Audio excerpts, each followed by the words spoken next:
In the day's other news, R&B singing star R. Kelly was convicted in his federal sex trafficking trial in New York.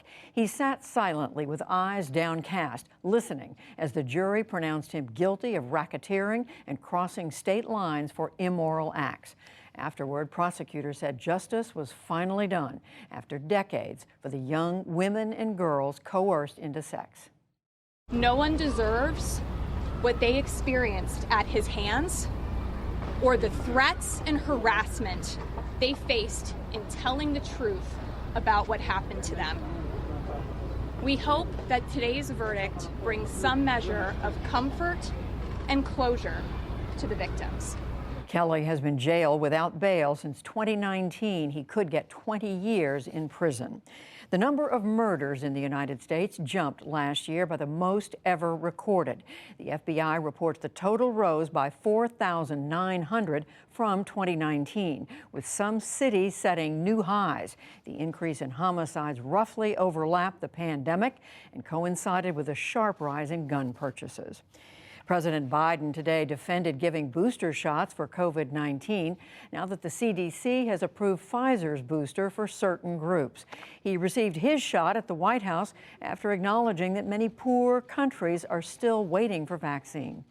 We're doing more than every other nation in the world combined. We're going to have well over 1,100,000,000 shots, and we're going to continue going.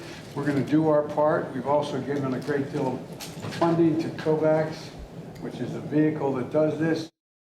Meanwhile, this was the deadline for hospital and nursing home workers in New York State to get vaccinated or be fired. And in North Carolina, the Novant Health Hospital System did fire more than 175 workers for violating a vaccine mandate. In Britain, most gas stations have run dry, brought on by a shortage of truckers and panic buying.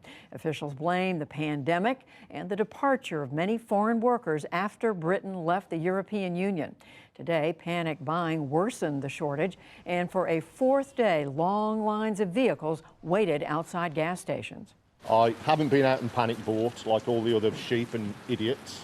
So I've waited here today on my way to work, got some fuel, and the price has gone up by nearly 6 pence a litre for no reason. The government urged people to stop hoarding gas and weighed whether to have soldiers drive fuel trucks. Farmers in India renewed protests today against agriculture laws that ended guaranteed crop prices.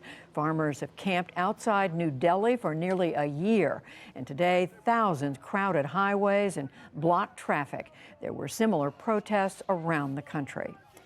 Back in this country, a federal judge says the man who shot President Reagan 40 years ago can be freed from all remaining oversight next June. John Hinckley Jr. was found originally not guilty by reason of insanity. He remained at a Washington, D.C. hospital until his conditional release in 2016. The judge says he knows of no further sign of illness. On Wall Street today, the Dow Jones Industrial Average gained 71 points to close at 34,869. The Nasdaq fell 77 points, and the S&P 500 slipped 12. And Broadway is back, and so are the Tony Awards. Moulin Rouge, the musical, took home 10 Tonys last night, including Best Musical. The Inheritance was honored 4 times and made history as playwright Matthew Lopez became the first Latino to win for Best New Play. Still to come on the NewsHour, why employers are still struggling to fill jobs. The high-stakes political negotiations in Washington this week, and a preview of the Metropolitan Opera's historic new production, and much more.